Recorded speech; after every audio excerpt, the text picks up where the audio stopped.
Yeah, morning Eamon, morning Isabel. Yeah, very quiet at the moment. In fact, the station doesn't open for another 20 minutes. And looking at the board, first train is at 7:15 to Basingstoke. 20% of trains, just like they were on Tuesday, running across the country. So, you know, very few services today. Difference between today here in the capital and Tuesday, though, is that there's no tube strike. So people can still get to the outskirts of London, then jump on the tube and make their way in. Of course, it does mean that with much fewer national rail services, a lot more people will try to squeeze on the tube. So you can expect the tube to be very, very, very busy today. Other people trying to walk. That should be interesting later when they're trying to make their way home during a thunderstorm that's forecast to hit the capital. See how people are feeling about the strikes then.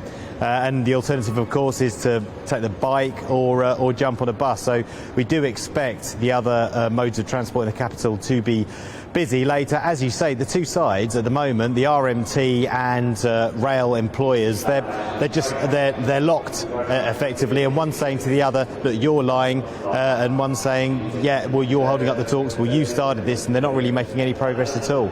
The government has announced plans that they want to change the law. It could become effective by, well, really as soon as mid-July. This involves changing laws from the 1970s so agency workers can fill gaps that are left by the strikes. Now, one would have thought that there are going to be some jobs that can't easily be filled by agency workers, and indeed the unions have said that could compromise safety. Network Rail have welcomed the change in legislation. They've said that while key safety critical roles require many months of training, they say there are many other roles where they could be used, such as in security operations, which would make a real difference. So a big change there to the law, which, you know, could thwart the RMT's attempts. This is the second day of strikes. We've got another one on Saturday, and then they haven't announced any more dates, but the RMT boss, Mick Lynch, has said that they are planning more dates for the rest of the summer and that this action will carry on for as long as possible.